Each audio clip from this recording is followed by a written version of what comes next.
Our incredible app, informative website, Facebook Live and YouTube Live. You can now tell Alexa to stream The Point. And your smart speaker will start playing whatever we're saying. News and views 24/7 with your 4-word command. Alexa, stream The Point.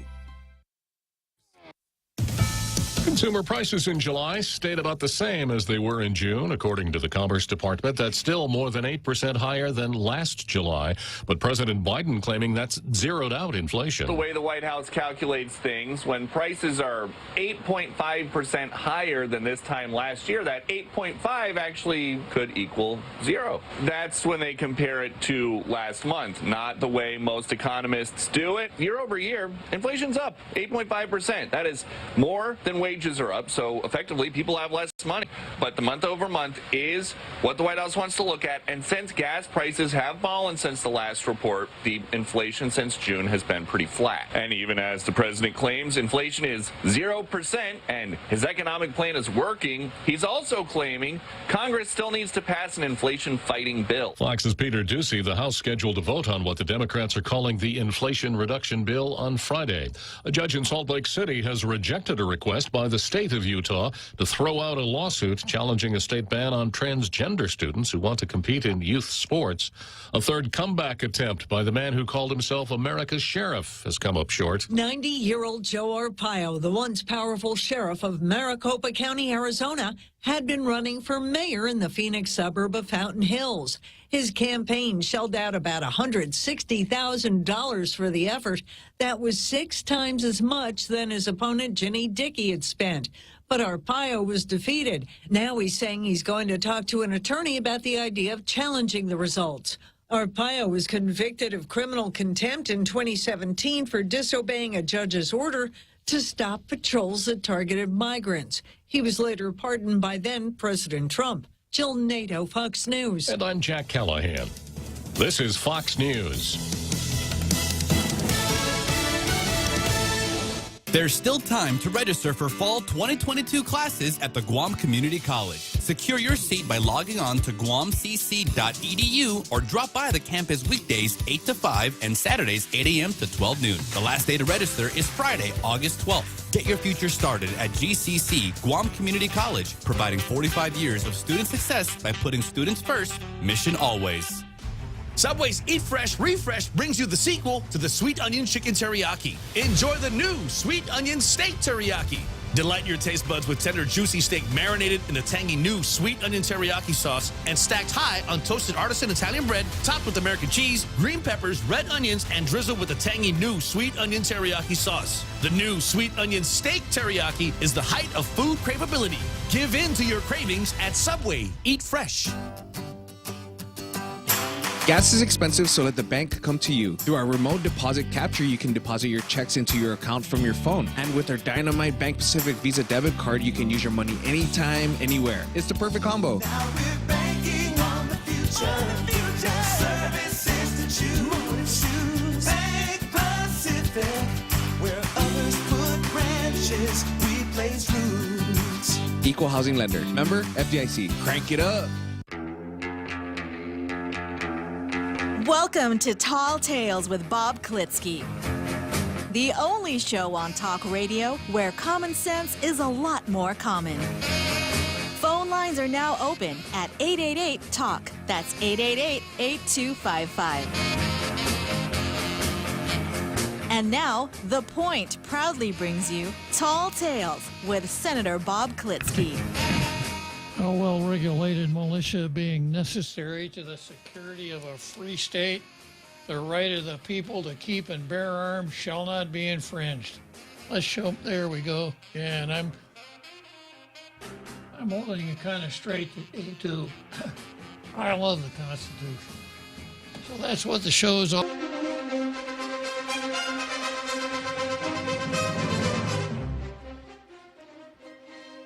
Okay, so here we are, the Daily News editorial.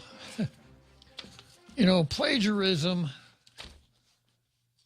how does that old saying go? Plagiarize, plagiarize. Let no one's work evade your eyes. But don't forget to call it research.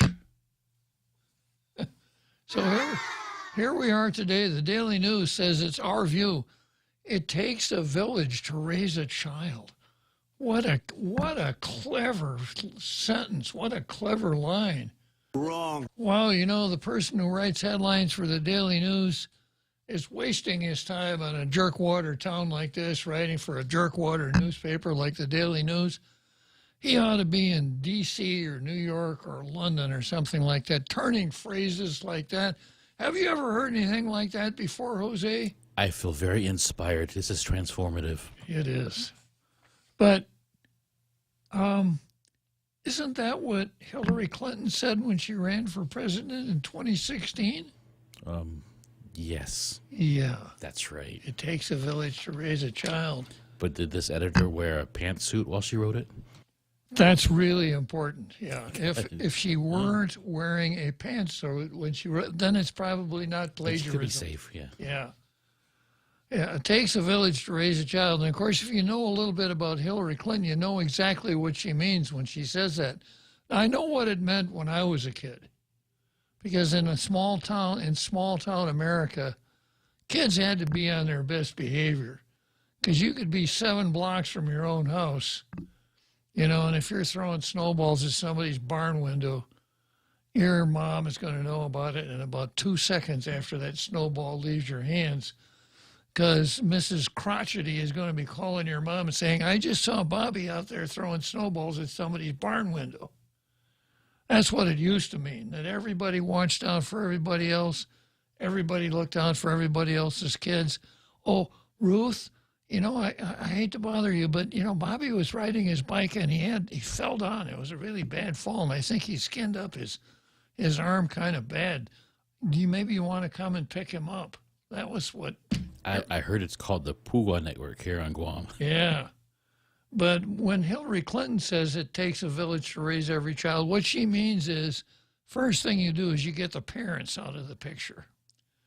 And you start them out with child care centers, and you allow them to be raised by the state as much as possible. That way you can shape your messages so that even when they're young, they understand the right things. I think Hillary was onto something then. She probably did not know that in a couple of years it would take the village people to raise your child. The village people.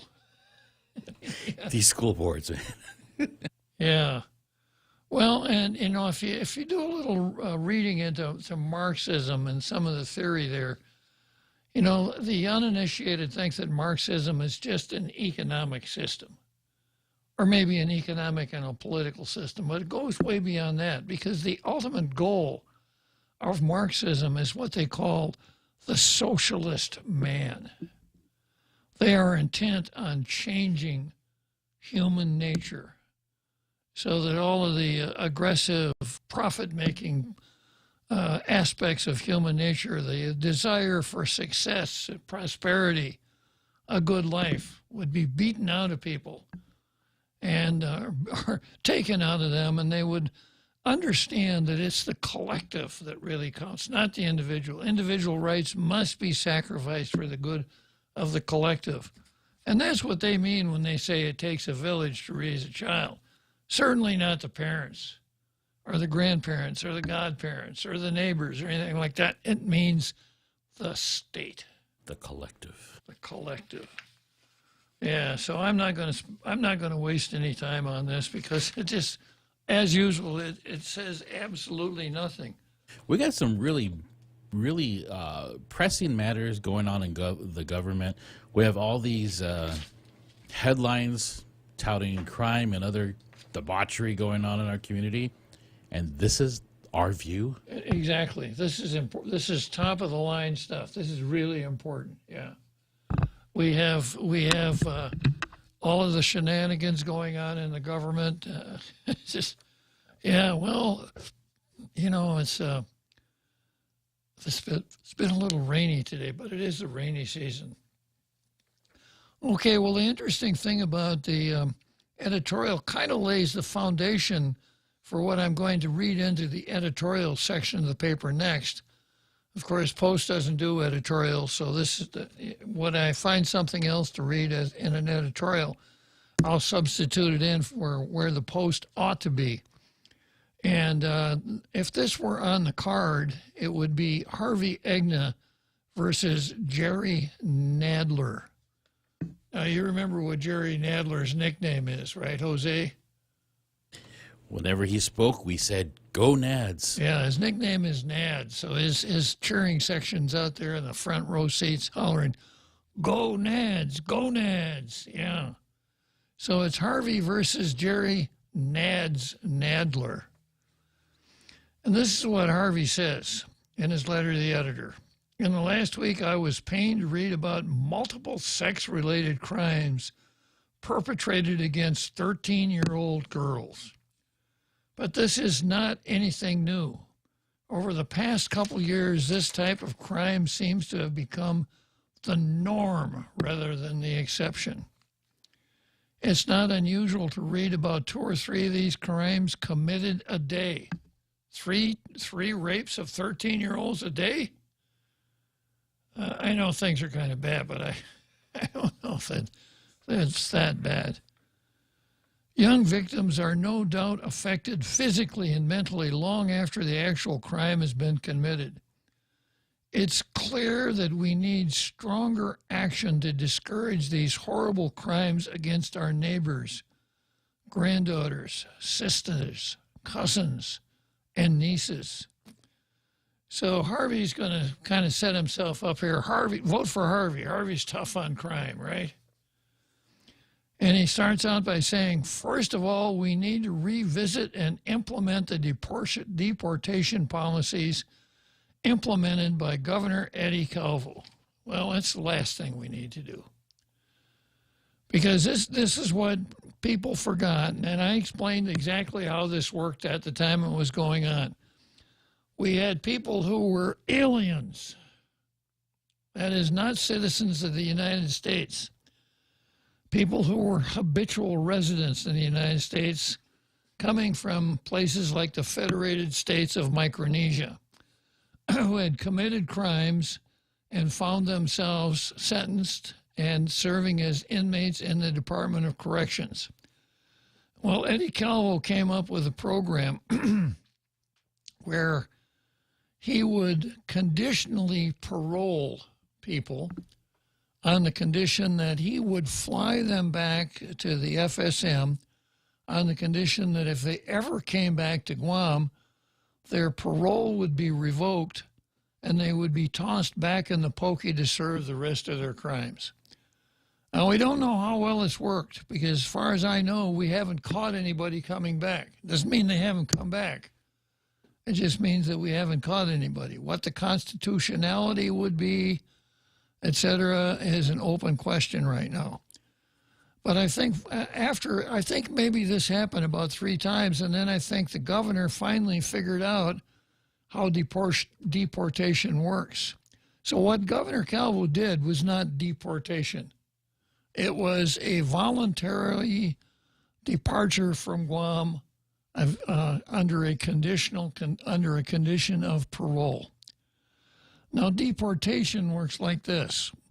When an alien is incarcerated for a serious crime and he's near the end of his sentence, the jailer or the prison warden is supposed to notify the immigration folks, and they're supposed to come out and pick the guy up at the prison. He never sees the light of day. He's picked up at the prison, and he is deported. Now, he can file cases and make motions and things like that.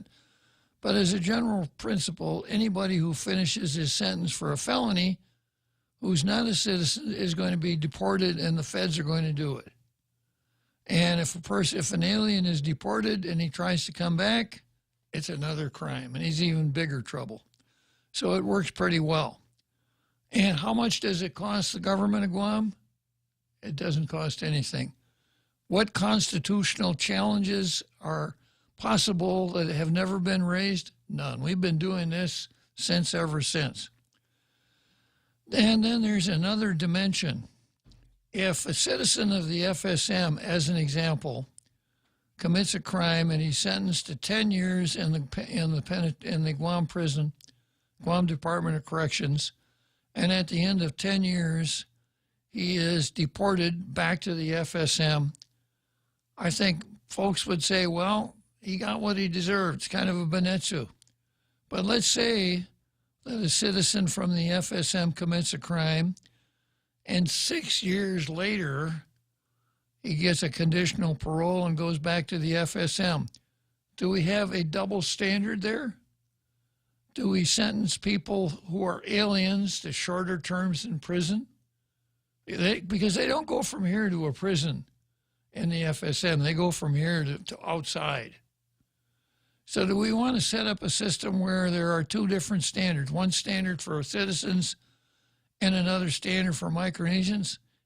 I find that a little bit troubling, frankly. And then the second thing, once upon a time, we had, and I'm not going to mention the lawyer's name, but a lawyer negotiated a deal with the government of Guam where a prisoner at the Department of Corrections would be sent to the Irai prison in Palau, and he would serve the balance of his term in the Irai prison. So he got packed up and flown down to Palau, and after he got there, guess what we found out, Jose? There is no Irai prison. We got euchred. We got taken in. It was a resort. It's just nothing, you know, just a figment of someone's imagination. So I think we need to be careful. I stand for the proposition that if somebody commits a crime, he needs to do the time. Now, the way our sentencing structure is supposed to be set up, a person is sentenced to a term of years with the understanding, in the beginning, with the understanding that after he'd served 2/3 of that sentence, he would be eligible for parole. Whether or not he was actually paroled would be another question. And let's say he's sentenced to 10 years. He applies for parole. His parole is never granted. At the end of his 10 years, he's not free as a bird. He's still got 3 more years of parole to go. And if he violates the term of his parole, he goes back into the pokey for the balance of his parole term. It was a good system. And we changed it from 2/3 to 85%, but still the same principle, with some exceptions. For instance, if it's what we used to call first-degree murder, it's life without parole. There is no parole for that. So I'd be a little bit careful about going back to what Eddie Calvo did, because it's not the way the system is supposed to work, and we really don't know if it works or not. It sounds good. It's one of those myths like, you know, the legislature abolished Camelin Day as a holiday, and that's why we had Typhoon Pangsangwa. It's just not true, but it sounds so good. Wrong. That people keep repeating it year after year. Okay, so that's one of Harvey Igna's tough on crime penalties. Then he goes on to something that I really don't like at all. He said, for those who cannot be deported. So then we've got a triple standard. If you can be deported, you depart whole. If you can't be deported, if you're convicted of rape, then we're going to do a slice and dice on you. So if you're an American citizen and you cannot be deported, our legislature needs to revisit the existing criminal codes and consider other consequences such as chemical or physical castration as penalties. So we do have a red queen. Yeah, so okay, I'm sorry, you were convicted of rape. You are a United States citizen. We can't offer you a deal for a kind of a conditional parole back down to the FSM. You're going to have to be castrated. You'll be admitted. The pre-ops will be tomorrow. Surgery will be the next day. Sorry about that, but that's the way it goes. And then he says the legislature needs to revisit existing and consider consequences such as chemical or physical castration. Chemical castration has been on the books since Brent, what was his name? Senator. McCready. Brent McCready put it it's in the code, but it's never happened, and I can't tell you that I'm really glad that it's never happened. It's never happened because it requires training, it requires money. There are some questions about the effectiveness of it, and it's kind of a lifetime operation. You got to keep giving these people a drug. One of the names of one of the drugs is Depo-Provera. You got to keep giving him these shots. What happens when he gets out of prison? Oh, you're out of prison, but you got to keep coming back once a week for your shots. So these are not good ideas. And then I don't like the idea of physical or chemical castration for a different reason. And it goes to my philosophy of government. My philosophy of government, dare I say it, the philosophy of tall tales, is that we are anti-stateism. Just like we don't want the state raising our children, it takes a village, that whole mess. We don't want the state raising our children. We don't want the state to do anything more for us than what it absolutely has to. And for me, what I'm looking for is an effective, efficient government operating within the rule of law that provides basic services on at least a break-even basis. I don't want the government killing people. I'm anti-capital punishment. I don't want the government castrating people, chemically or surgically. I think we should hold the government to the least minimal power that we can. If somebody commits a crime, let's lock him up. And let's lock him up for a long time. And if necessary, let's lock him up in solitary confinement. It's amazing. But if you study penology, one of the severest punishments that you can submit a person to is to keep him away from other people. Solitary confinement. There's even constitutional law on that. So, Harvey, if you really want to do this, you need to pursue the constitutional law on chemical castration, physical castration. You need to see what's already on the books. You need to see if it's practical. And then you need to get used to the idea that if you come forward with this, I'm going to take a shot at it every single time I can because I am an anti-stateist. An anti-stateism. I don't want the state exercising these kinds of powers on citizens. The state is supposed to be for the people, not for cutting up the people. That's over on the other side. Remember, that's what the lefties want to do. Yeah. Okay, so... And if they stole something, they're the righties. Yeah, so, if you carry Harvey's reasoning a little farther, we could adopt a little bit of Sharia. You catch somebody stealing, chop off his hand. Catch him again, chop off his other hand, right? It's just not what I want. This is me, my own personal conviction. I don't want to see the government doing stuff like that. The old saying, Harvey, when you're in politics, there's no such thing as bad publicity. So I probably talked about Harvey for 10 minutes here, mentioned his name, etc. Gave you a little bit of name recognition, if nothing else, Harvey. But you got to restudy your theories of penology if you want to get. You're not going to get a blue star today, that's for sure. Okay. Let me see what else I got on the card here, or what I got on the card. Of course, I start out with Paul Zerzan versus systemic racism. And then I've got FBI, as you were.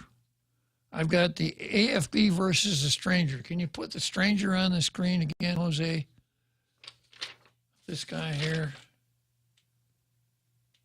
Yeah.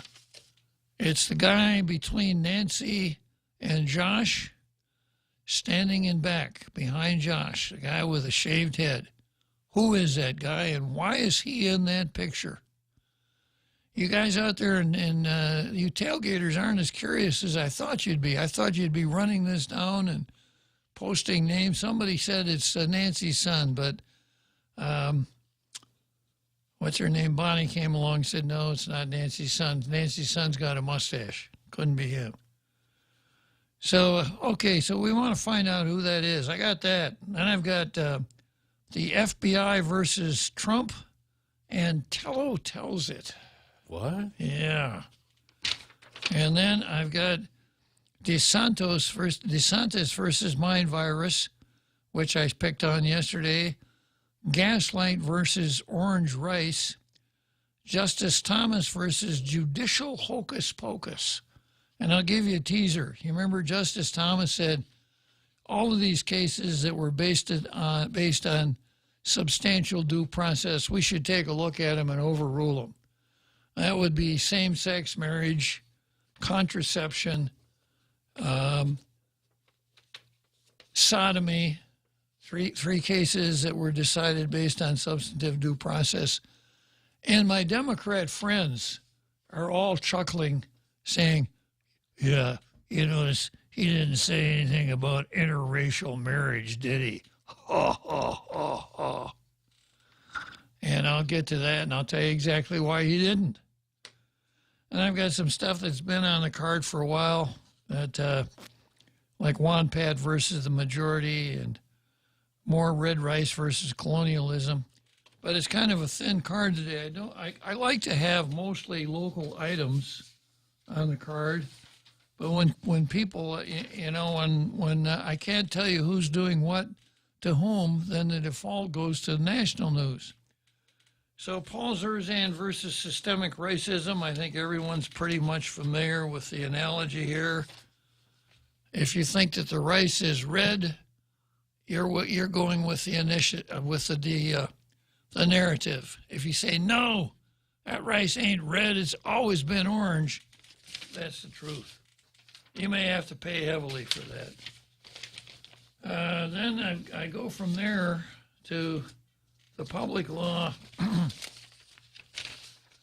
3634 part of the agenda. And right now I'm looking at the Ray has gotten into the habit now. Ray picked this one up this morning. Here it goes. The Department of Labor will be conducting a Workman's Comp Commission board meeting Thursday, August 18, etc. The meeting will be accessible via link below Zoom, etc., and will be live streamed on Guam Department of Labor YouTube channel. Agenda will be made available at the hearing. Wrong. Which I read this to mean if you actually go where the hearing is going to be held, I don't know where that would be, they will hand you a paper copy of the agenda. Now, I'm assuming that they're going to do some adjudications here. That's all I can do is assume they're going to grant and reject claims. Well, anyone who got the wrong end, got the fuzzy end of the lollipop here, has got an ironclad challenge on the results of this meeting because they did not publish their agenda. This is the Department of Labor. Next, I've got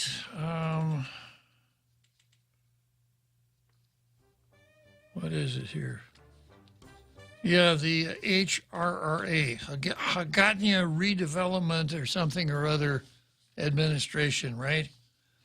And they start out with call to order, attendance, approval of agenda, approval of minutes, management and subcommittee report. Item 6, unfinished business. You know what the unfinished business is, Jose? No idea. Neither do I.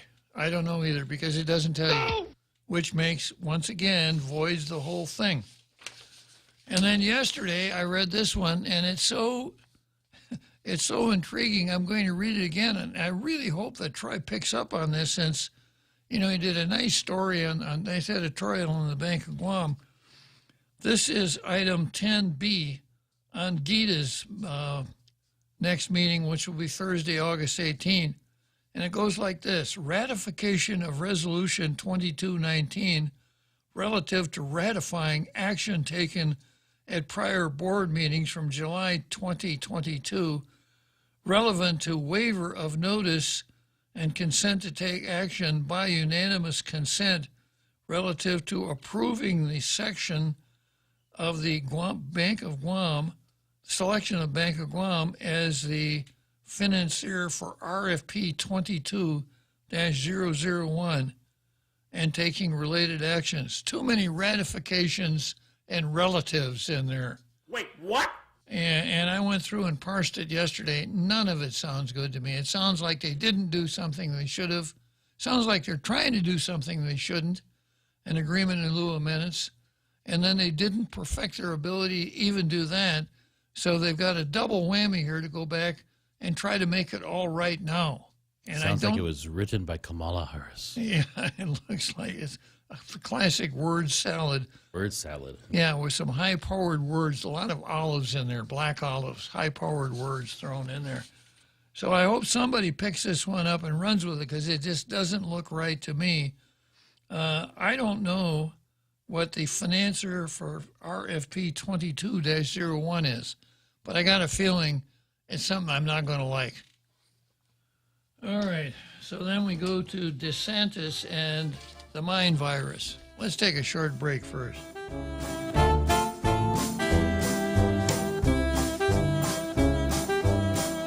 The Extra Point with Jerry Roberts of Guam Training. Hi, I'm Jerry Roberts, and every day on The Ray Gibson Show, I get to comment on the incredibly diverse, fun, challenging, sometimes frustrating, often exciting, but always interesting world of work. I hope you'll be there with us. You can find daily transcripts of The Extra Point at GuamTraining.com. Tune in every weekday morning at 7:20 for The Extra Point with Jerry Roberts. Brought to you by Guahan Insurance Services and First Hawaiian Bank on 93.3 The Point.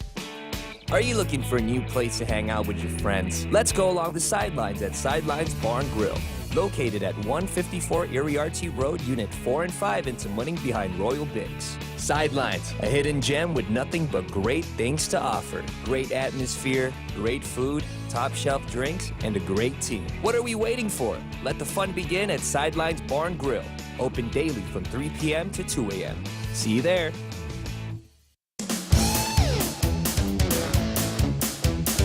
Now, more Tall Tales with Bob Klitzkie. Spitting truth like watermelon seeds at a summer picnic. Call now, 888-TALK, 888-8255. Okay, I think we all know that Ron DeSantis is the governor of Florida, the Florida Free State. And Ron he's one of our guys. He's on our side all the way down the line. He doesn't go with the woke stuff.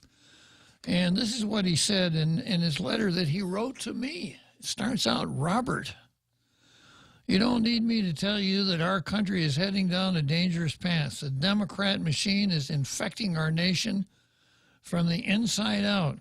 And the root of it all is a woke and destructive ideology. Now, I've mentioned on the show many, many times where this woke and destructive ideology comes from. And I'll give you a short course again. It started in 1922 in Frankfurt, Germany, when a group of philosophers got together, a group of Marxist philosophers got together, and they decided that Karl Marx had gotten it wrong. Karl Marx said that the workers of the world would unite. They would just automatically do it because of the state of oppression they were in. They would overthrow the bourgeoisie and establish a dictatorship of the proletariat on their way to a socialist utopia. That's what Marx said would happen.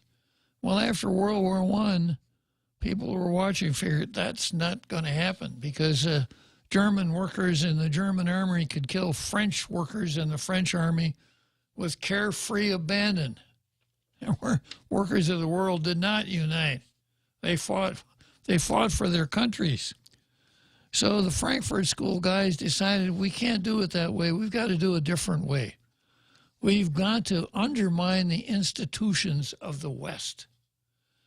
so that people will no longer think their countries are worth fighting for. They'll only think that the country should be fought against. So they came up with the theory of Marxism, sometimes referred to as cultural Marxism. And the way cultural Marxism works is that you get people to identify not with their country, but with their tribes or their racial groups or some other group, their sex perversion, whatever, and get them, every one of them, to think that they're really getting a raw deal, and then motivate them to attack their country. That's neo-Marxism. That's cultural Marxism. This progressed a little bit through Europe. Along came a guy named Antonio Gramsci in the 1930s in Mussolini's Italy. Now, Gramsci was an anti-fascist. You got to give him that. But he picked up what the Frankfurt School had written and carried it to a fare thee well, and really developed all of the ideas of identity politics. And of course, the main victim, the villain in identity politics is white Europeans, especially white Christian Europeans. Even worse, white male Christian Europeans. That the troubles of all of these other identity groups, the different colors, the different sexual perversions, the sexes, on, were all part of this. And Gramsci did an awful lot towards motivating people to sign up for this identity politics movement. And it chugged along right up until the 60s. And everyone who was alive in the 60s looks back on it, many with, a very favorable memory. Yeah, man, we had a lot of fun in the 60s. Sex, drugs, and rock and roll. Anti-war,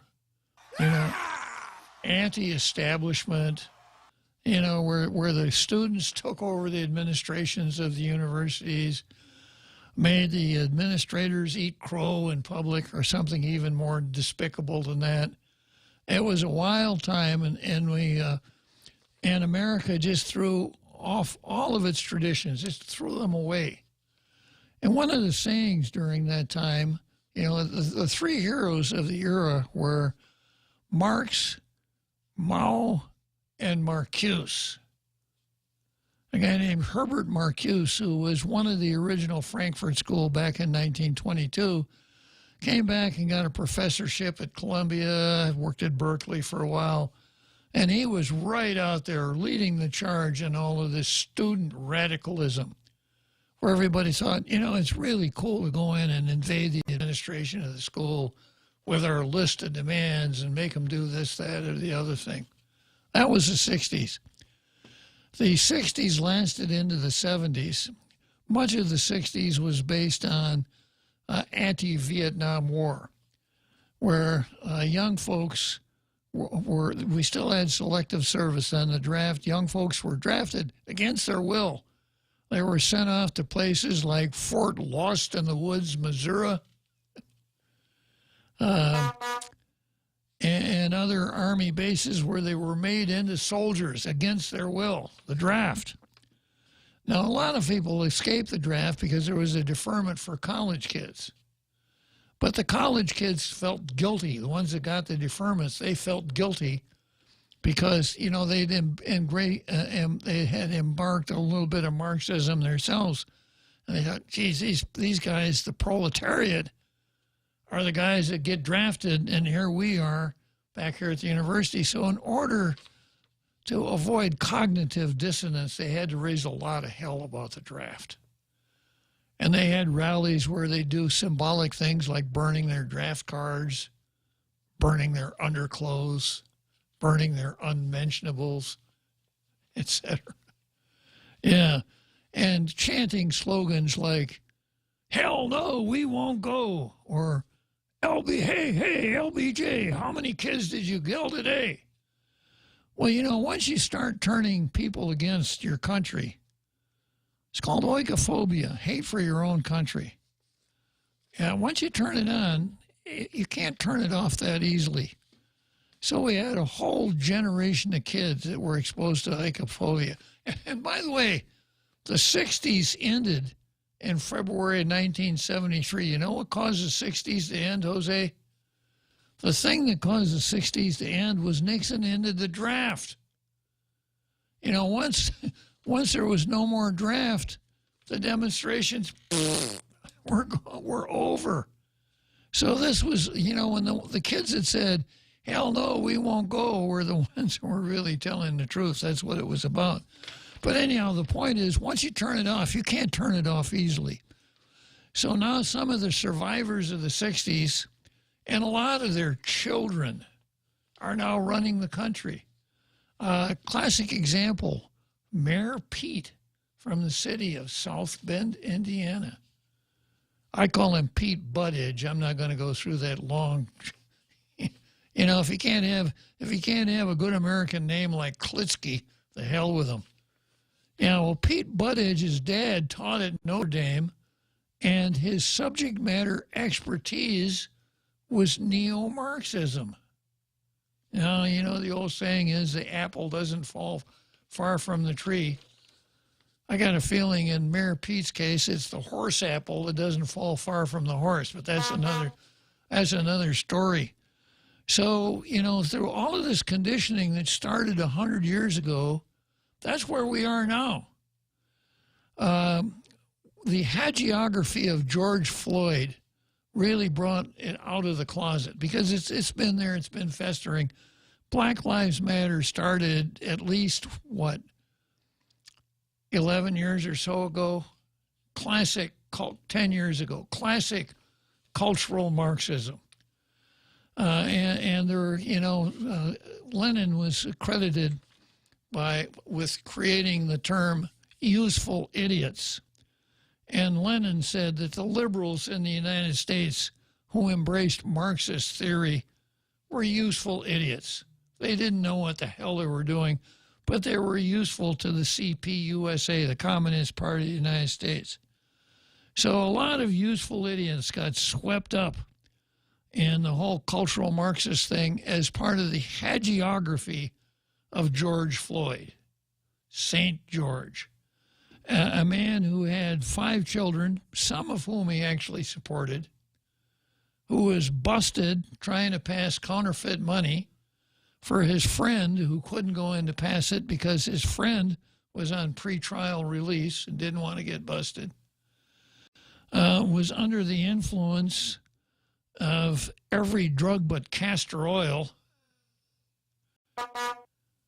See, and if he took that, it would have been good for him. It would have, yeah. And when he tried to pass the counterfeit 20, the storekeeper did what storekeepers are supposed to do. He called the cops. And when the cops came, George Floyd was possibly because he was under the influence of these drugs, he had a spell of what's called excited delirium, where a person actually kind of acts outside of his senses, is not capable of rational thought. So when the cops tried to put him in the patrol car, he wouldn't go. George is as tall as I am, and he's got a husky build. I won't give you any examples there. The guy probably weighs 230 pounds, or weighed 230 pounds. So the cops, you know, couldn't subdue him and get him in the car.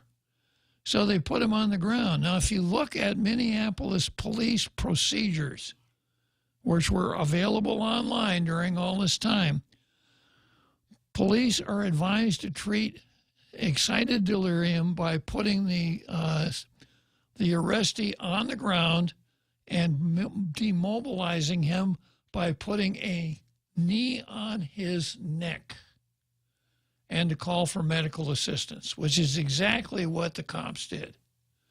Now, why was this different from any other police operation? I'll show you why right here. A cell phone. You know, it was not that long ago, even 20 years ago, you just didn't run around taking pictures because you needed a camera. And very few people always had a camera on it. There might be a camera in the car, a camera in the briefcase, but it wasn't in your pocket, and you couldn't take it out, just take a picture of anything. That was then, and this is now. So a video was run of that. The cops ran their video, but you didn't get to see that on TV very often because it didn't fit the narrative anywhere near as well as the video that the civilian took. So George Floyd died. The first autopsy report said that had he died at home, the coroner would have ruled that he died from an overdose of drugs because he had fentanyl and methamphetamine in his system. And he had enough in his system, according to the autopsy, it could have killed him. Didn't fit the narrative, did it? So Minneapolis went wild, just went wild. Minneapolis City Council, I'm just really surprised. I thought those Swedes and Norwegians up there would know better, but it's one of the most liberal cities in the country. They decided that they would settle with George Floyd's lawyer, a guy named Crump. I can't remember his first name, but he knows every single ambulance driver in every single big city in the country, and he's on every single ambulance driver's speed dial. Yeah, so he was on that one. He sued, and the Minneapolis City Council settled for $12 million. Yeah, and this was before the cops went on trial. So, and then, of course, after the video was released, Black Lives Matter and Antifa, which I think are two sides of the same coin, set about burning Minneapolis down. So then there was a trial, and of course, I suspect every person in that jury was thinking, you know, if we come in with a non-guilty verdict, there'll be no Minneapolis left after this. Now, the cops moved for a change of venue, arguing there's no possible way we can get a fair trial in Minneapolis after all these things have happened. And they made a motion for a change of venue, but it was denied. Exactly. So Chauvin, the cop, got 20 years. And, of course, the feds had to prosecute him, you know, under this administration. So, in the meantime, George Floyd is being compared with Martin Luther King, you know, and Nancy, I think it was Nancy who said he's such a hero, such a sacrifice he made for us, etc. And the guy was just a career criminal. He's not somebody who should be celebrated at all. And it's unfortunate that he's dead, but being dead, there's a little bit more to hagiography than just being dead. Hagiography, for those who don't understand the word, the study and elevation of a person to sainthood. So George Floyd went from career criminal getting busted for violating the law to quasi-sainthood basically on one video. So that's what we're talking about with the woke destructive ideology. So DeSantis goes on. I guess we ought to take a short break here, Jose.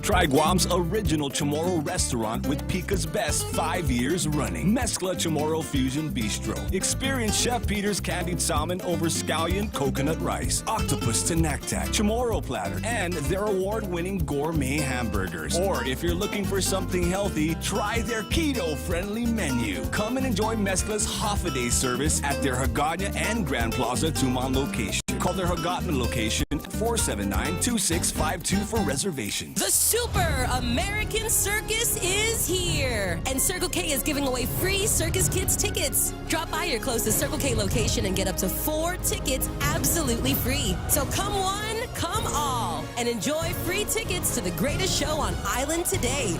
Circle K, take it easy. Ticket is valid for kids 12 years old or younger. Must be accompanied by a purchased adult or VIP ticket.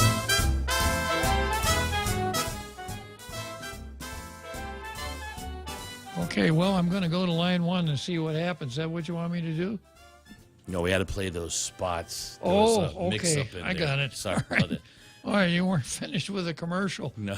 My bad, Jose. All right. Yeah, DeSantis said the Democrat machine is infecting our nation from the inside out. And I'd have to say also from the top down. And the root of it all is a woke and destructive ideology. This incessant need to control every aspect of our lives and force one point of view on us all or risk being canceled is a mind virus that's destroying any installation that it gets hold of. Okay, and that's the preface for the article that I'm going into next, which I started yesterday, called Gaslighting, How the Mainstream Media Tries to Drive You to the Left. So the whole cultural Marxism, neo-Marxist identity politics thing does not exist in a vacuum because most of the big names in print and electronic media are the spreaders of it. You know, Fox News does a pretty good job of staying away from it. The Wall Street Journal, but the WAPO and the New York Times are just newsletters for the Democrat Party. If you don't know anything about identity politics, you read there and you'll find it really quick. So this article calls it gaslighting, and I'm going to pick up once again with a definition of gaslighting and then go into the article. For the uninitiated, gaslighting is intentionally distorting reality to make you feel like what you're seeing or feeling isn't real. The term came from the 1944 film Gaslight, in which Gregory Anton manipulates his wife into thinking she is insane. It's a really interesting movie. It's, needless to say, a dark movie. And Anton does it to his wife by manipulating gaslights. This is about, you know, before the turn of the last century, we didn't have electric lights. Houses were lit by gas lights. So the farther you turn the gas valve on, the brighter the light. Well, without going into a lot of details, Anton would leave, and he would leave. When he left, the lights would be on bright. And then after he left, he'd turn the valve off, on a remote valve. He'd turn it way down. So the gas lights would dim. And then before he came home, he'd turn them back up. And his wife would say, "Oh, dearest Anton, I wonder what's wrong with our lights. After you left, it got very dark in here. The lights dimmed." And Anton would say, "Oh, no, look, Charles Boyer is a Frenchman. Oh, no, my dear, look, the light is as bright as always. The gas light doesn't dim. It's got to be your imagination." So he'd do this to her every night and gaslighted her to think that after a while she started thinking, gosh, is there something wrong with me? Am I seeing something that's not going on? So that's where the phrase comes from, gaslighting. I like it. I use it a lot on the show. So instead of making you think you're crazy, the media wants you to think that your conservative liberalism libertarian, or even non-woke liberal beliefs are insane. Like men can't have babies. This is insanity. And it's masterful manipulation. Christian blogger and author Natasha Crane makes the case that for how the mainstream media gaslights normal, everyday people in order to drive them to the left in a recent blog entitled How Mainstream Media Gaslights Christians, parenthesis, and everyone else who disagrees with them. And that's exactly what they're doing. Not only is mainstream media not trying to be objective, they're also openly advocating for specific viewpoints. And not only are they openly advocating for specific viewpoints, but they're also strategically manipulating public thought. Let's break for the big halftime show, and we'll come back to gaslights after that.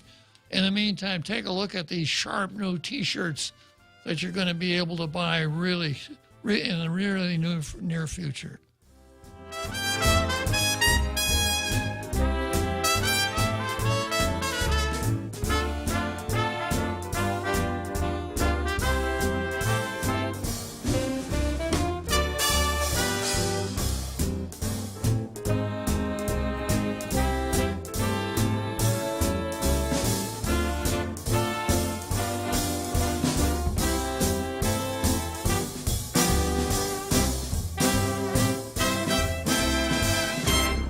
The Point is KUSG, Hagåtña, Guam, 93.3 FM and 104.3 HD3.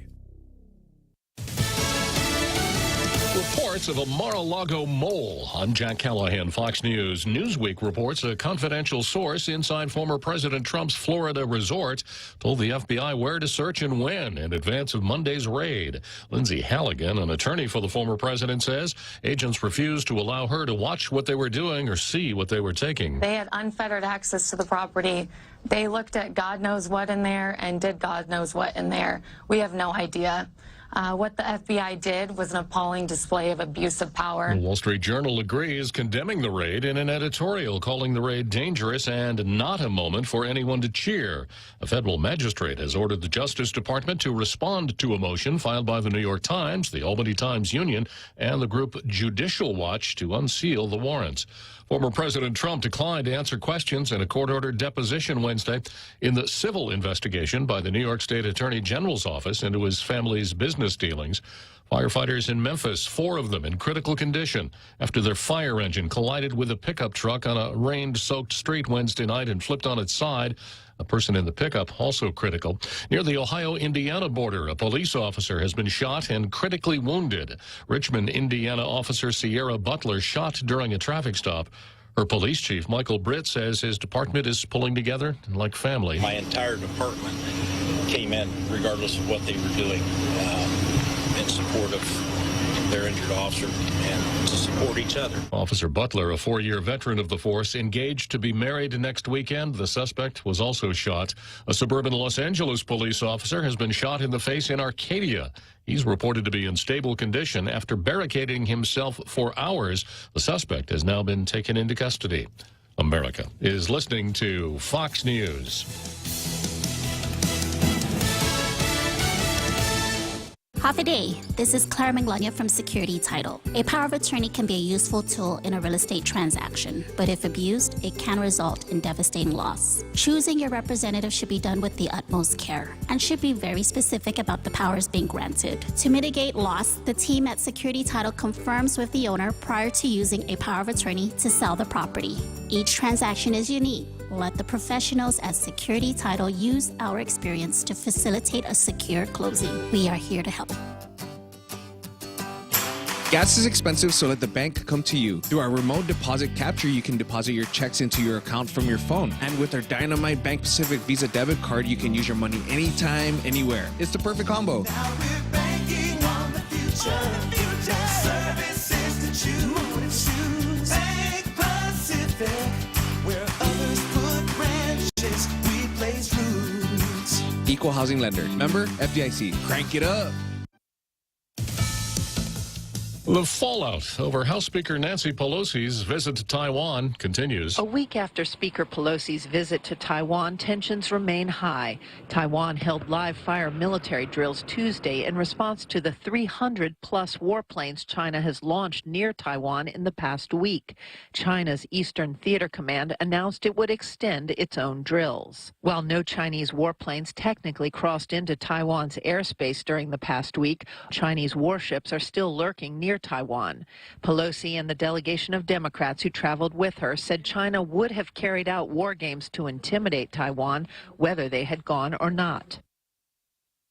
Fox's Jennifer Griffin at the Pentagon. A federal judge has found a major drugstore chain played a role in the opioid crisis in San Francisco. A U.S. district judge rules Walgreens helped fuel the opioid crisis in San Francisco by failing to properly investigate questionable prescriptions between 2006 and 2020, filling hundreds of thousands within that time frame. San Francisco suing the chain in 2018, accusing it of contributing to a surge of addictions and opioid overdoses. The judge determining Walgreens breached its regulatory obligations to prevent the drugs from being diverted and harming the public. Walgreens says it's disappointed by the ruling and plans to appeal. A rep adding in a statement, "We never manufactured or marketed opioids, nor did we distribute them to the pill mills and internet pharmacies that fueled this crisis." Kristen Goodwin, Fox News. May remember earlier this year, a federal judge struck down the federal government's requirement that passengers wear face masks on airplanes and other forms of public transportation, calling it an overreach. Justice Department now appealing that ruling. The president and the first lady, other members of the first family, have left Washington. They're headed for a vacation on Kiowa Island, South Carolina. I'm Jack Callahan. This is Fox News.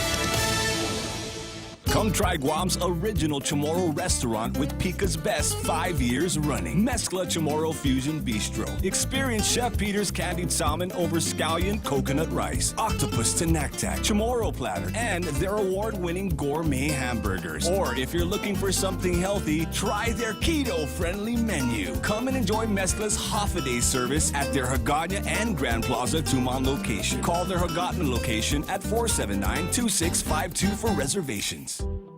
Listen to The Point anytime, anywhere on Odyssey. Odyssey is your new audio home for all the music, news, sports, and podcasts that matter to you. Find your favorite stations like The Point and discover more. Music stations, local and trusted news sources, sports talk and team coverage, plus today's biggest podcasts. Find it all on the Odyssey app. AUDACY. Choice Broadcasting introduces their unbeatable lineup of morning show. Hands down winners of Guam's morning radio battle. Daryl Lizama grooves his way through Boss 104 playing Guam's favorite classic hits. Morning Mouth Ray Gibson shakes the cage on 93.3 The Point. And now, we are proud to announce the Morning Blender with Kyle Mandapat, mixing it up at sunrise on Star 101. If you're an advertiser trying to reach the most valuable ears, we've got the shows that listeners have been tuning into for decades. One call gets all three. 671-888-7346. That's 888-REIO.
So here we are, another big halftime show here on Tall Tales.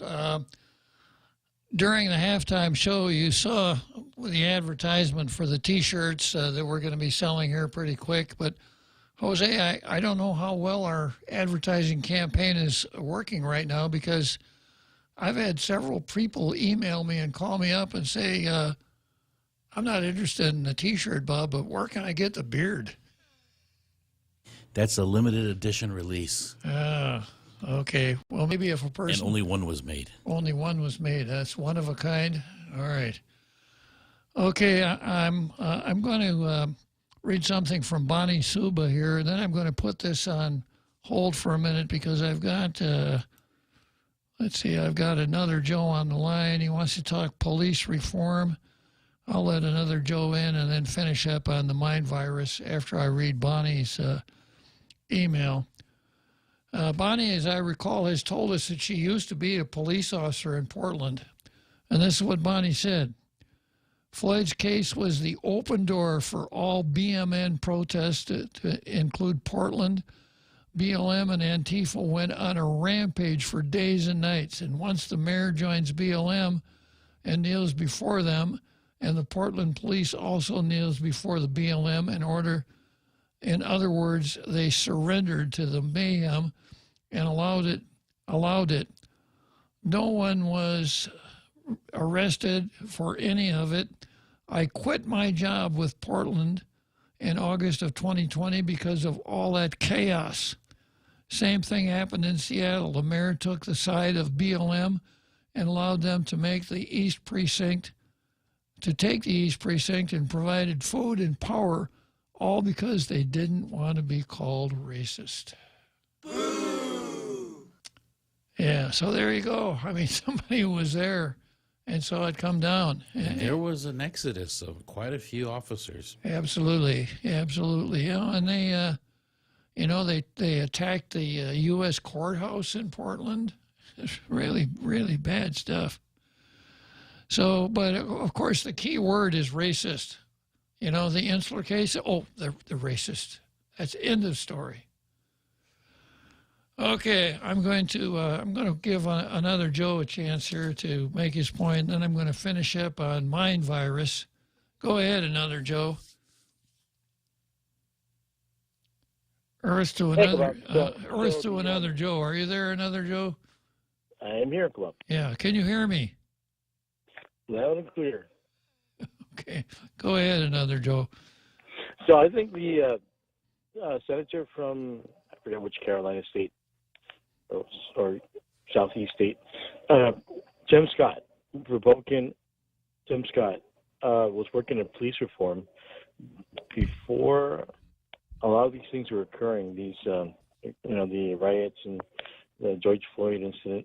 And the Democrats basically would not support Tim Scott's police reform bill because he's a Republican.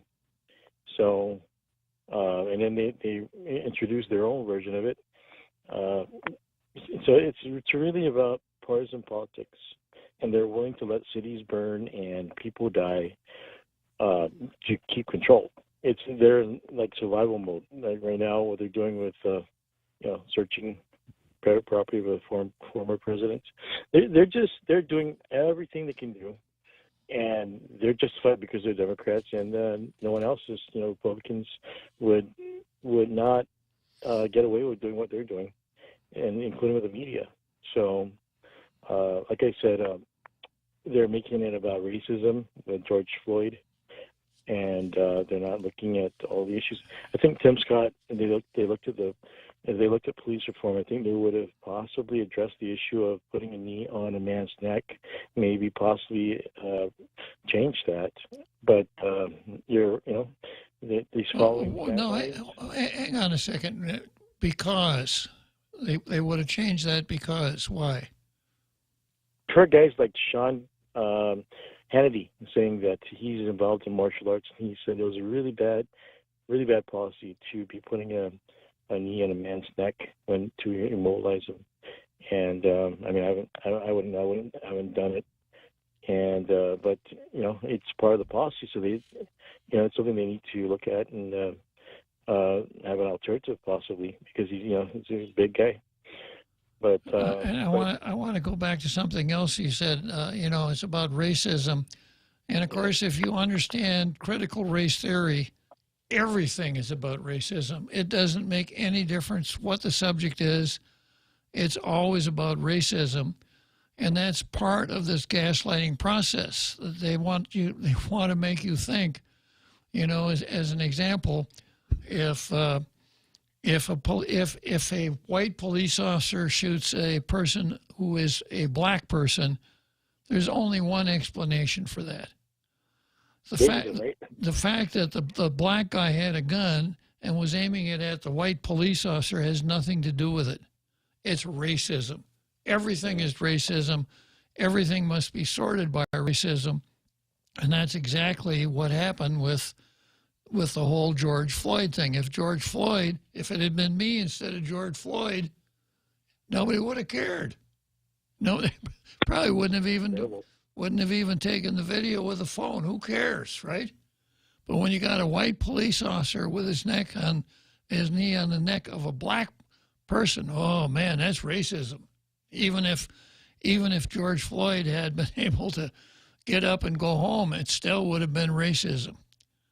That's the media, right? They keep pushing that racism narrative, and it's really bad. You know, it's terrible. It's Marxists. They're in alignment with the Antifa. You know, they're anarchists, and their justification is that the white nationalists are really bad and they have to take action, and so they'll burn cities down in order to emphasize their point. And you know, the people are injured, people are killed, and you know, it's this, including with this border thing. You know, oh, it's you're racist if you don't let people through because you know whatever, you're racist. And so now, so now that they're busting people to these Democrat states, majority Democrat states. What a dirty trick to pick these guys up. You know, they climb out of the Rio Grande, you give them a towel, they dry off, they throw them in a bus and haul them up to D.C. or New York and turn them loose. Well, you can't do that. What are we going to do now? Yeah, that is so great. Yeah. Well, you're right. It's the double, triple, and quadruple standards, and it's all in the name of Democrats keeping power, and even when they're being hypocritical. And it's just enough is enough. You know, they don't care about people. They've proven it, and it's dangerous. And we're weak for it. You know, look at what China is doing. Look at what Russia's doing. You know, I have to agree. I seriously doubt that they would have invaded Ukraine if Trump was in office, or even anyone else other than Biden. And look at this thing with China. Now we're holding our breath, like, oh man, are we going to get attacked here? You know, because we're U.S. territory and we're a target. Anyway, thanks for your time. I'll just keep listening. All right, another Joe. So I'm going back to mind virus here, and I read a lot of this yesterday. You know, the AP style book, how the AP style book leads you down the right path by telling journalists adopt language sex assigned at birth rather than something like birth gender or born a girl, presumably to emphasize how arbitrary sex assignment decision is. She also says, I regularly visit Facebook News tab to track this phenomenon and see what they're pushing users to consider important. From the looks of it, they really want me to be aware when a celebrity changes pronouns, when new state abortion restrictions have jeopardized a woman's health, or that Christian nationalism is a terrifying threat. And I left off yesterday with fear-mongering, and here's what she says about fear-mongering. Fear-mongering is another tactic that the media uses effectively to manipulate us. Think about how many scare stories the media has used throughout the Wuhan virus pandemic, and media outlets are trying to do the same with monkeypox. Witness the weeping and gnashing of teeth over the Supreme Court's overturning of Roe versus Wade and the supposed slippery slope of rights reversals that are sure to come. And how many times has someone in the media told you that our time is running out to save our planet?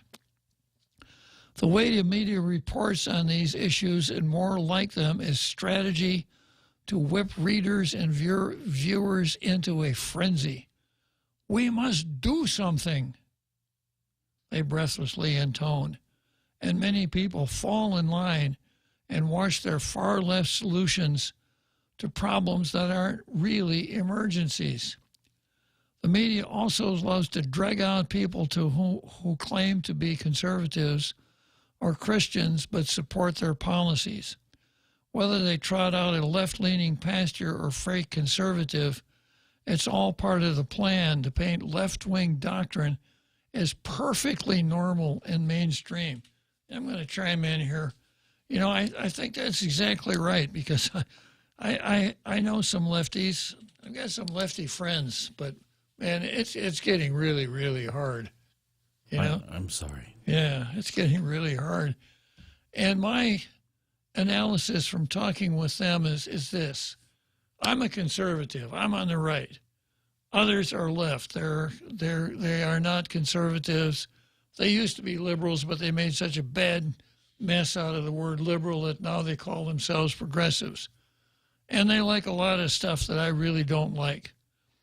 But my analysis is this. If nobody puts his thumb on the scale, if we have the right to free speech and free expression, and if the media do their jobs the way they're supposed to, fine. I don't want them to disappear.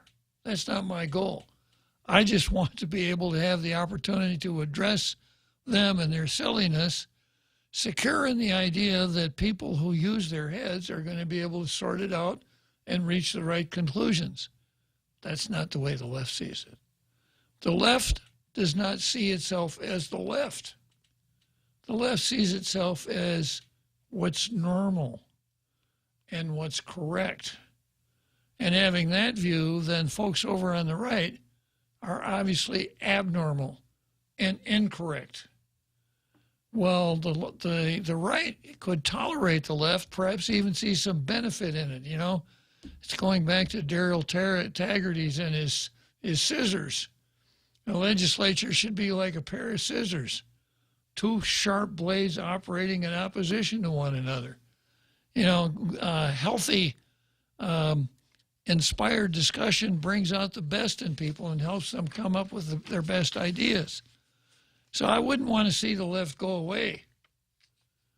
But the left would darn sure want the right go away. The world would be so much a better place if it weren't for conservatives, and everyone would just get on board with the right way to do things, the normal way to do things. That's the way I see it.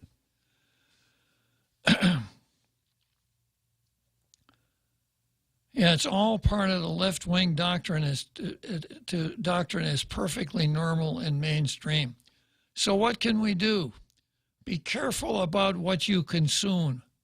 Not only is the mainstream media pushing an agenda, but you'll also find plenty of agenda-driven content from both the left and the right. One of the best things you can do is get your news from sources you can trust, like at PJ Media. Read it every day. If you're a regular PJ Media reader, you know that we tell the truth, and we often do so with a sense of humor or smirk. He's not talking about tall tales. He's talking about, I thought they were talking about tall tales there, right? Yeah. With a sense of humor or a smirk. Yeah. You can also support truth tellers like all the talented writers here at PJ Media. One way you can do that is by becoming a VIP member. And then again, go into a commercial here. So we're not going to go into a commercial at all. If you wanted to buy a Tall Tales T-shirt, that's okay. But we're not going to have any. We're not going to have any Tall Tales commercials here. But really, really good points, because when you pick up WAPO or the New York Times, there is no even-handedness there. If you were to take a test on what you read, and unless you are a dyed-in-the-wool lefty, you're going to fail the test, because you aren't going to swallow all the stuff they put out there. Bonnie Suba says, and the worst part is when our so-called leaders like Pelosi does a memorable ceremony for Floyd and calls him a saint. And she did that before the investigation began, and so did Kamala and Biden. The message they sent was BLM was to be honored and celebrated, but it just blows my mind. But it's the fact. It's the truth. And of course, Kamala started up a fund to bail out the rioters in Minneapolis, Seattle, and Portland. Oikophobia, people that hate their own country. If you hate your country, why do you want to be vice president? And by the way, we understand that Greg Kilmeade called her, what was it, Carmela. And she took issue with that, Carmela, instead of Kamala, Carmela Harris. Okay, so next item on the card is, where's my card?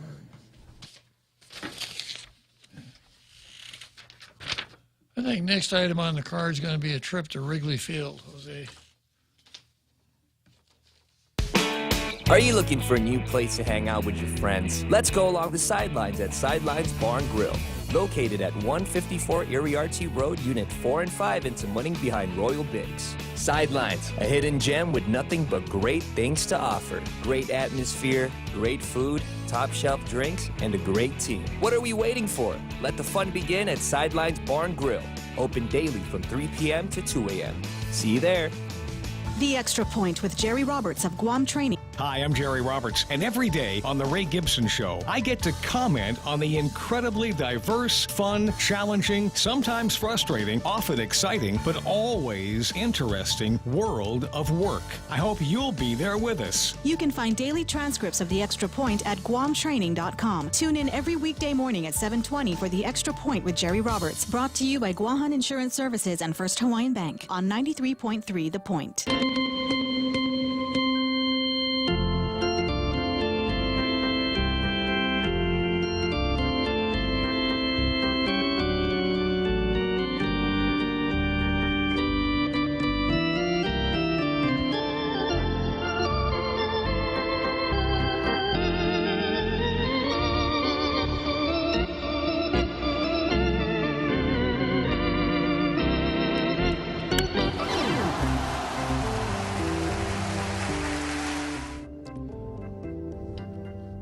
You know, after all that talk about gaslighting and Black Lives Matter, etc., I'm going to go back to colonialism.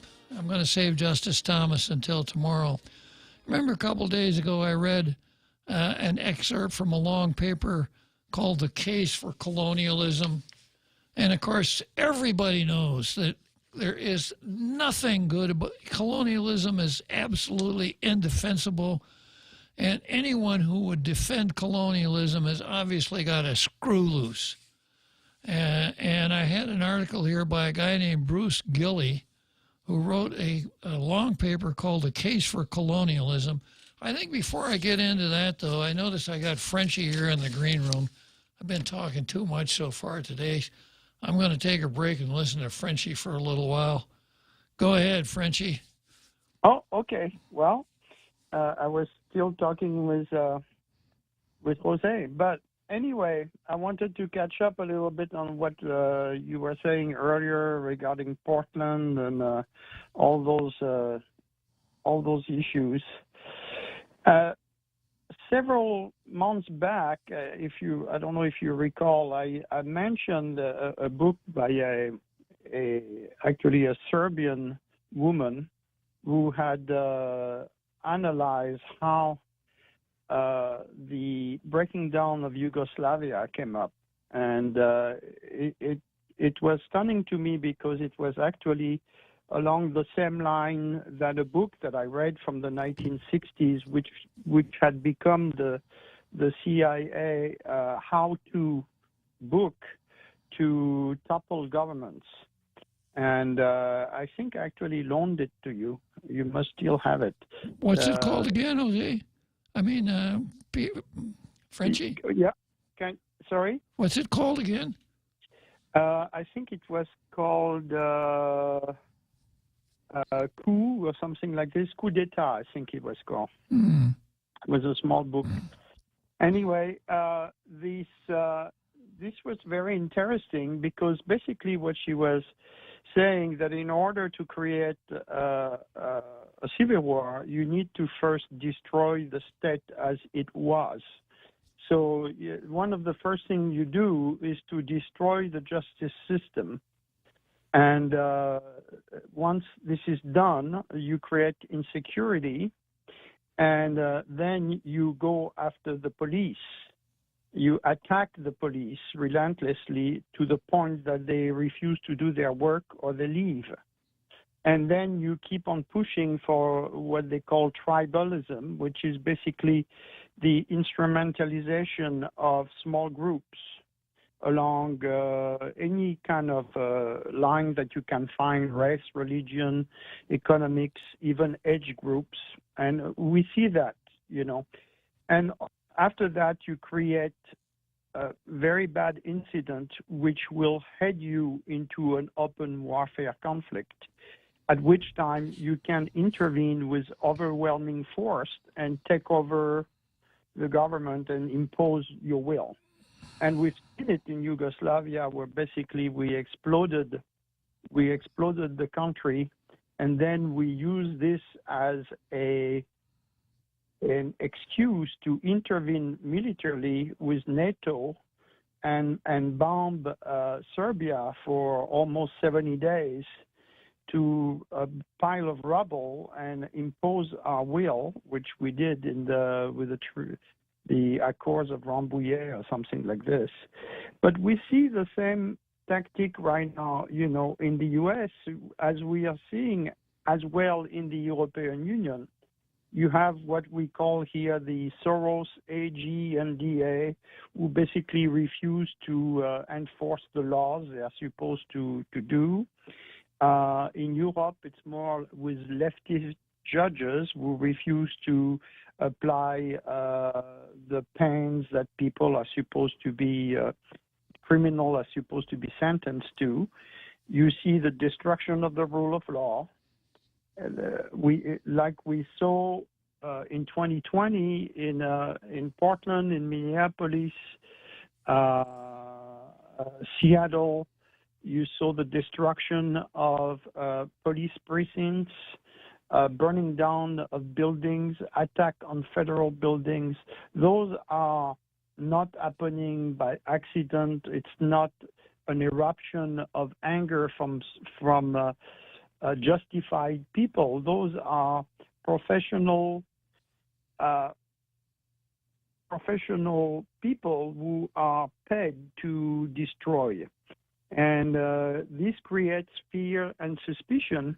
And we see this like the last few days with the Trump visits and all that. What you create is an atmosphere of fear or suspicion, which is the beginning of the breakdown of our institutions. And we've seen that again. And Victoria Nuland, who is married to one of the biggest neocons in the United States, doesn't even hide the fact that she was in charge of the overthrow of the Ukrainian government in 2014, and she is now the biggest proponent for military aid to Ukraine and everything. And what we have is a de facto breakdown of Ukraine, where basically we're using Ukrainians as a proxy for a war with the Russians. So what we see now in our own country is what we had exported to other countries, to third countries, for years. And now the intelligence community and the so-called security apparatus, who is no longer answering to anybody, it looks like. They do their own thing. They decide on their own against the rule of law and against the Constitution, are basically bringing home this same type of operations with the intent on moving to something that they think will be better, because they rationalize that our system is corrupt, and therefore they have to replace it with something totally new, which is a typical Marxist approach that we have seen over and over again all around the world. And what is interesting is that the security apparatus of the United States, which gained its laurels by fighting communism, has now imported the communist approach from China and other places to kind of destroy our republic the way we have known it for the last 250 years. And this is the exact danger. And I am glad that some politicians are finally waking up and seeing and calling it for what it is. But then you have that unholy alliance between high-tech industry, the media, and the government, people within those intelligence community who are allied against basically the citizens of this country. Of course, you have the useful idiots that will go along with everything they are fed, but this is exactly what we're seeing for the last 2 years. And we need to keep explaining it to people so they understand what is happening, because we are overwhelmed by a multitude of minute details that are distracting us for the real important issues, which is separating people along the lines of race, religion, economics, age groups, in order to divide us further and further. And I think where Trump was very successful, and he had denounced and revealed, kind of lifted the veil over the eyes of people that, at least for half of the population of this country, people saw that, what they had been told for many years was a bunch of malarkey. And this is why they are so upset, and I think they are going to become more and more dangerous. The more we repeat it and explain it to people so that they can put their mind around it, that, we are being manipulated for us to overreact one way or another in order to create an opportunity for people with overwhelming force to impose on us their will. And that's what we've seen. And we've seen a little pushback in some states, but, Portland, Seattle, Minneapolis, Minneapolis lost 60% of its police force, and nobody wants to be hired again, So this is where we're at. Sorry, I have a beep at the same time. So. Well, that was very informative, Frenchie. We're glad you're back on the island, and thanks once again for sharing your take on it. You're welcome. See you later. Yeah, that's our Frenchie. Frenchie lays it out for us. Okay, so I want to move on next to colonialism, and as I was mentioning, I read an article, just the beginning of an article called "The Case for Colonialism" by a guy named Bruce Gilley, an academic. It's a very scholarly paper, and he lays out some really good points. And this is what happened to Bruce Gilley. The Case for Colonialism went through the double-blind peer review and was published in Third World Quarterly in 2017. It provoked enormous controversy and generated 2 separate petitions signed by thousands of academics demanding that it be retracted. Well, I demand that they read it. Mm-hmm. They were butthurt. You go online and look for it, that article, and you're talking about the gaslight and propaganda. All you'll see are results of the case against this paper. Oh, yeah. You have to really dig hard to find this. Yeah. So, that the paper be retracted, that Third Word Quarterly apologize, and the editor or editors responsible for its publication be dismissed. Now, these are academics, university professors, you know, the free speech gang, until now. And now they will not even think about eating anything but red rice. Yeah, it's just classic systemic racism as far as you can go with it. Don't tell me how to protest, and you don't belong here, Paul Zerzan. Exactly. Yeah, and then her article, you know, we've got to stop judging people by the color of their skin. He's a white man. He comes here because of the systems of systemic racism. He's a white man. He has not as much rights as I do. Yeah. 15 members of the journal's 34-member editorial board resigned in protest. Publisher Taylor and Francis issued a detailed explanation of the peer review process that the article had undergone, countering accusations of poorly executed pseudo-scholarship, in the words of one of the petitions, but serious threats of violence against the editor led the journal to withdraw the article. They won. Yeah, so if you can't win the argument based on your ability, your skill as a debater, your willingness to enter into arguments and win based on your strength of your argument, then you threaten violence, and that way you can win every time, right? Serious threats of violence against the editor led to the journal to withdraw the article both in print and online. Gilly was also personally and professionally attacked and received death threats because he wrote an article called "The Case for Colonialism." On the good side, many rallied to his defense, including Noam Chomsky, and many supported the general argument of the article.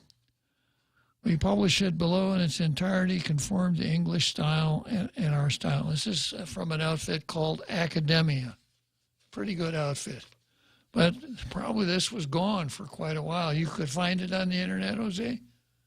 I got to look for the link again, but yeah, because it's a really, over 50 pages? So more like 74. Yeah. It's a big article, yeah. Mm-hmm.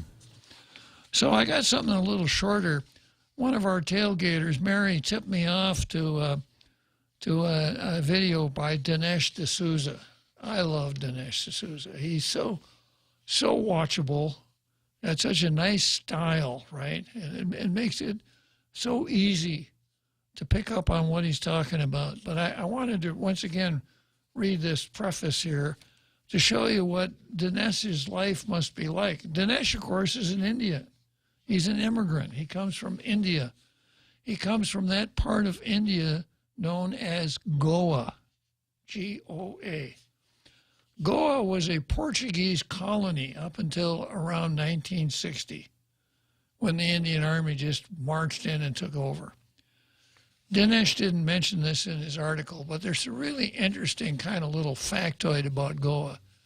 India has several different states, something like 30 states or something like that. And Goa is one of the smaller states in India. Guess which state has the highest per capita income? Goa, yeah. I'm sure it's just a coincidence. And it was Portugal, you know. Portugal itself is not, not a world leader in anything. But, it kind of goes along this lines that the article I read the other day makes some good points, like the lady in South Africa who described some of the success of Singapore based on their ability to pick up some of the stuff that happened during the colonial period. She was roundly criticized for that. So here's what Dinesh says. Colonialism has gotten a bad name in recent decades. Anti-colonialism was one of the dominant political currents of the 20th century as dozens of European colonies in Asia and Africa became free. Today we are still living with the aftermath of colonialism. Apologists for terrorism, including Osama bin Laden, argue that terrorist acts are an understandable attempt on the part of subjugated Western people, non-Western people, to lash out against their longtime Western oppressors, Osama bin Laden. Now, you'd think that anybody who came out and defended Osama bin Laden, no, that's okay. It's kind of the Che Guevara syndrome. Activists of the World Conference on Racism, including the Reverend Jesse Jackson, have called for the West to pay reparations for slavery and colonialism to minorities and natives of the Third World. These justifications of violence and calls for monetary compensation rely on a large body of scholarship that has been produced in the Western Academy. The scholarship, which goes by the names of anti-colonial studies, post-colonial studies, subaltern studies, is now an intellectual school in itself, and it exercises powerful influence on the humanities and social sciences. So if you know anybody who's going to college and you ask them what they're studying, and whatever they say ends in the word studies, be careful. Because they're all gigantic ripoffs. All of this grievance politics put into textbooks. The leading Western figures, including Edward Said, Gayatri Spivak, Walter Rodney, and Samar Amin. The arguments of these Western scholars are supported by third world intellectuals like Wole Soyinka, and then a guy who only has one name, Chinwezu. I think if my name were Chinwezu, that'd be enough for me too.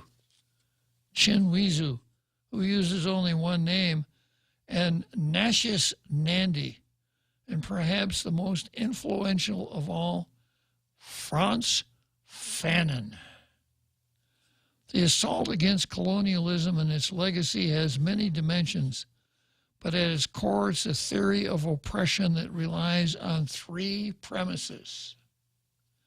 First, colonialism and imperialism are distinctly Western evils that were inflicted on the non-Western world.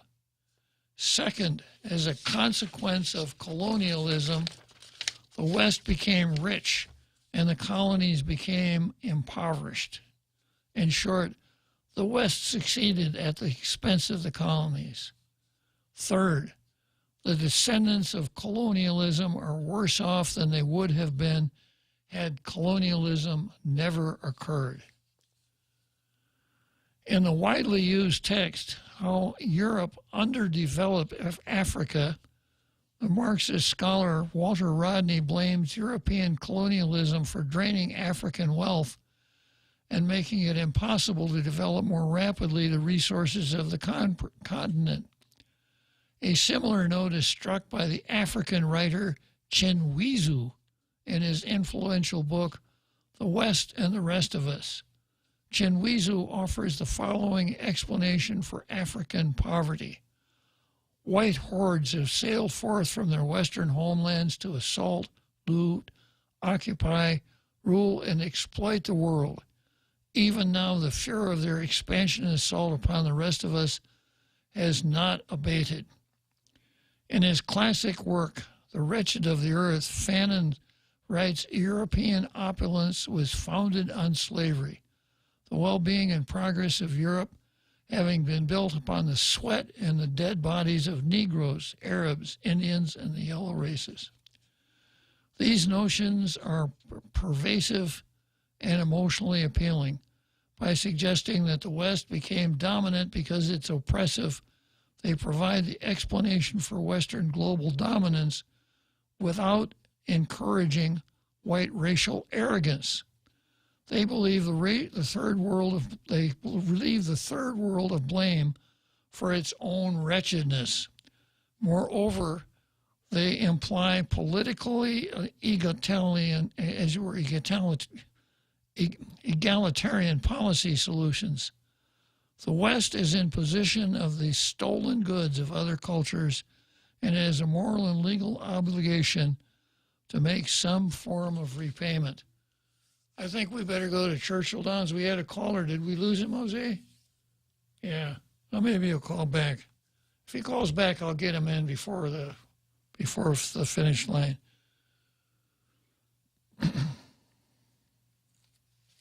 The Super American Circus is here, and Circle K is giving away free Circus Kids tickets. Drop by your closest Circle K location and get up to 4 tickets absolutely free. So come one, come all, and enjoy free tickets to the greatest show on Island today. Circle K, take it easy. Ticket is valid for kids 12 years old or younger.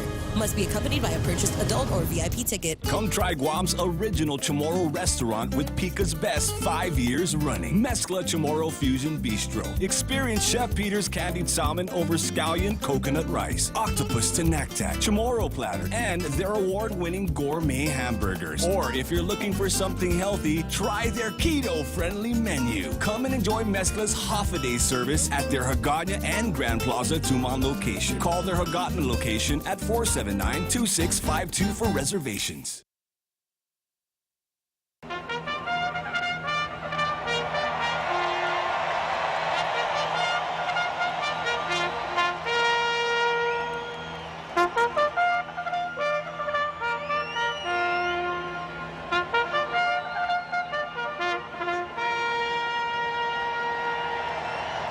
Of course, our phone systems are going wonky. Let me try it here.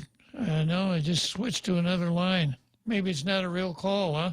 No, he's trying to call in as soon as the drop call happened because our phone system just dropped. Okay. Here, try this one. Yeah, okay. It looks like, okay, I'll just pick it up. Yeah, I want to get you in before we hit the finish line, caller, so can you tell us who you are? Senator Duenas, all right. Your Honor, Honorable Marine, Senator, my favorite talk show host. Since you're on politics today, I just wanted to call in. And, I was able to catch Jimbo earlier, because of Ray's obligations at the courthouse. And, man, I tell you, he was on fire. And the callers as well. And what I'm dubbing, hopefully, the Let's Go Brandon Boomerang. I wanted to just get your thoughts. I really, really think this might be the one in terms of the weaponizing of the FBI and everything else that's happened to Trump and Mar-a-Lago. I think, my opinion, and I hope this to be true, is that the base is absolutely ignited, and hopefully this will, rev us up to victory. What's interesting is even the parallel to Guam, right? I mean, this is literally, because you've been talking about the Marxist agenda and the like, I mean, I think we've moved into a completely new era with this one, that there's no questioning anymore. Even those who would consider center-right or far-right individuals who've talked about how the far left and this cultural Marxism and everything else, like what Frenchie was talking about and the like. I think that and I like Jimbo's analysis. Like, it's ridiculous that it happened, but I'm almost glad that it happened because it shows how absolutely hell-bent Brandon is to, and the far left, to do whatever they can to accelerate their policies and basically take us to where they want to take us. Yeah, I agree, Chris. I think, and when we look back on this, we'll say that this is the day that it happened. This is the day when it all started to turn around. Locally, I got some feedback. There was a really, really beautiful rally in Agate this weekend for the Camacho Ada team.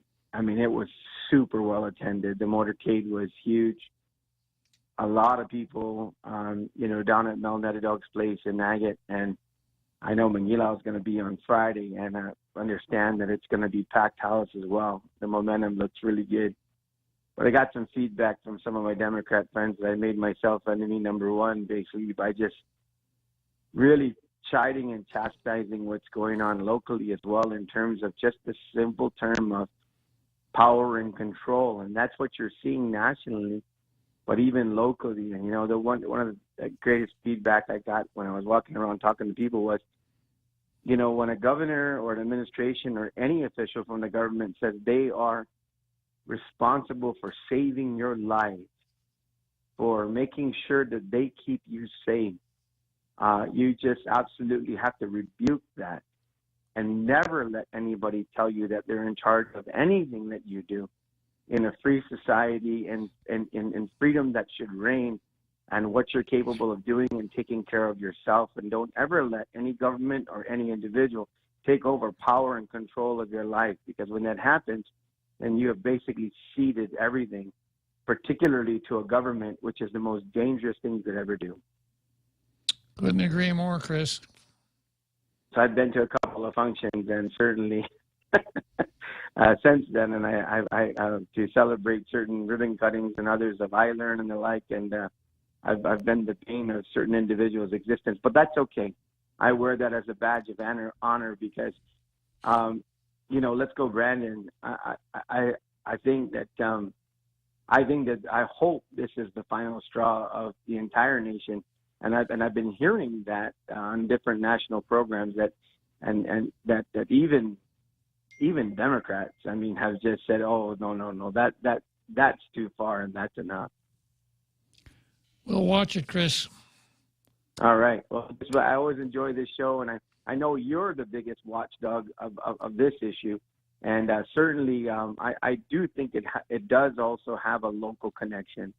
I just really believe that if you look at everything that has happened over the last couple of years and everything that's taken place here, normally on Guam we wait, and there's a little bit of a delay for the craziness from the national government to reach our shores, but it's here. I want to just ask you a real quick question, if we got a little bit of time towards the end, in terms of the nationwide, what's going on, because you've always talked about, the fact that we don't have a federal government or national government anymore. I'm a federal government. We have a national, or we should have a national government. Do you see it at any point, if it gets worse, where states actually start to question their position in the union? I think states are already doing that, and that's why Ron DeSantis says Florida is the free state, because they stand up against it. But I'm afraid we're already there, and it's not a matter of it going forward; it's a matter of us trying to roll it back. I agree, and on the national programming, on some of the programs I've heard, one of the top tickets other than Trump is DeSantis and the South Dakota governor. Yeah. Is that Nome? Nome, yeah. Yeah. Let me give you an example of what I'm talking about, Chris. Sure. The Dobbs decision overruled Roe versus Wade, which was a wonderful thing. And the Democrats are saying, well, we've got to federalize Roe. We've got to have a federal statute that protects women's right to choose. Well, if you look at Article 1, Section 8 of the United States Constitution, where it outlines what the powers of the national government are, abortion isn't one of them. So right. You got to ask, well, how do these guys think they're going to do it? And the way they're going to do it is with what I call federal blackmail. I've explained it before on the show, that the national government says that we'll give you money to do certain things, but if you don't do what we want, we'll take the money away. Right. So I can see an act of Congress that says any hospital, doctor's office, first aid station, Band-Aid store, you name it, that will not perform abortions on demand will lose all of its federal money. That's how they'll go about doing it. And that's the thing. Tall Tales, Warriors, and the like. National, international radio listening, but particular our local folks, we need to pay attention to this now more than ever, because it's coming and it's coming fast. And the bottom line is, you're exactly right. It's happening here. You see it. I've heard so many business people, and have had some of them take me aside and talk about how absolutely they are afraid to support candidates who are railing against this issue, and And just that kind of, effort. And literally, I mean, that it's on our shores, and we got to just stand up and fight against it. So, I just wanted to share that observation. And I get, absolutely taking your observation, to heart, that nationally, you're right, it is happening. States that are free are just standing up and said, no more. In closing, I just really love this effort from the Texas governor sending up folks to Sanctuary City in New York, and the mayor's freaking out up there. That's classic. It's poetic. It's poetic, and it's classic to basically exude all of your Sanctuary City policies, and then just rail against the fact that a few thousand residents are aliens, illegal aliens are coming in and taxing your system, and completely ignoring what's happening on the border, and the border states, particularly Texas and Arizona, is just insane. So I look to Tall Tales for sanity every time, and thank you for giving me this opportunity to share my thoughts. Oh, it was a pleasure, Chris. See you later. Hey, great timing, Chris. Let's go, Brandon. See you tomorrow.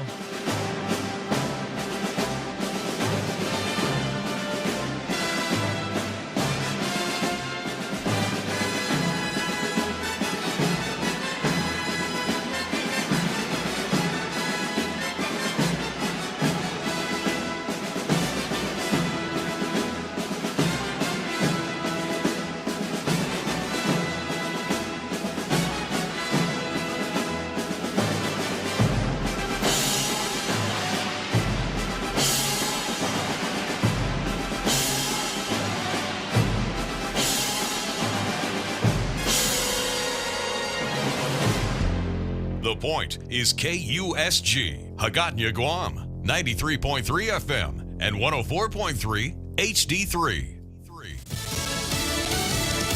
Still silent on the Trump raid. I'm Jack Callahan, Fox News. Justice Department sources telling Fox News that Attorney General Merrick Garland has ordered no on-camera remarks and no written statements, explaining the unprecedented decision to search the home of former President Trump while excluding the president's lawyers. One of them, Lindsay Halligan, telling Fox's Hannity.